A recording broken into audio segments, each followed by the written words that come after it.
अस्सलाम वालेकुम नाजरीन, 7H न्यूज़। नाजरीन, एक शख्स जिसका नाम सैयद खालिद मीर है, ये नवाब साहब कुंटा के रहने वाले हैं और इनकी उम्र 34 साल है और ये पिछले जुम्मे से लापता है। इसकी शिकायत फलकनुमा पुलिस स्टेशन में दर्ज कराई गई।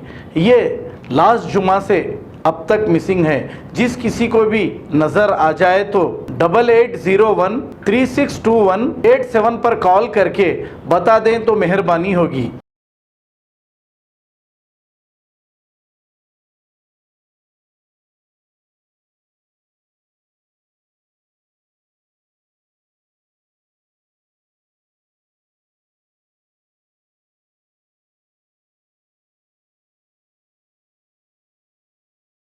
Top selection computers sales and services technology के इस दौर में हम लाए हैं आपकी खिदमत में branded Dell, HP desktop, laptop और सीसीटीवी कैमरा। 15 सालों से 3 से 5 लाख कस्टमर्स को सिंगल और bulk quantity wholesale price with latest generation school, colleges, corporate office को हम सप्लाई कर चुके हैं। इसके अलावा एक्सपर्ट इंजीनियर्स की निगरानी में रिपेयर चिप लेवल के सर्विसेज भी अवेलेबल है। अगर आप घर, दुकान और लोकेलिटी को क्राइम फ्री और सेफ रखना चाहते हैं तो हमसे इंस्टॉल करवाइए सीसीटीवी कैमरा HD क्लैरिटी और वो भी बेस्ट क्वालिटी और बेस्ट प्राइस के साथ। और address Vijayanagar colony beside Ryan hotel, Hyderabad. Director Syed Rashid Ali Majid. Contact 9849715954। खबर है शहर की, खबर है गाँव की, खबर है सारी दुनिया की। 7H न्यूज़ पसंद आए तो लाइक कीजिए, शेयर कीजिए और सब्सक्राइब करना ना भूले। 7H news.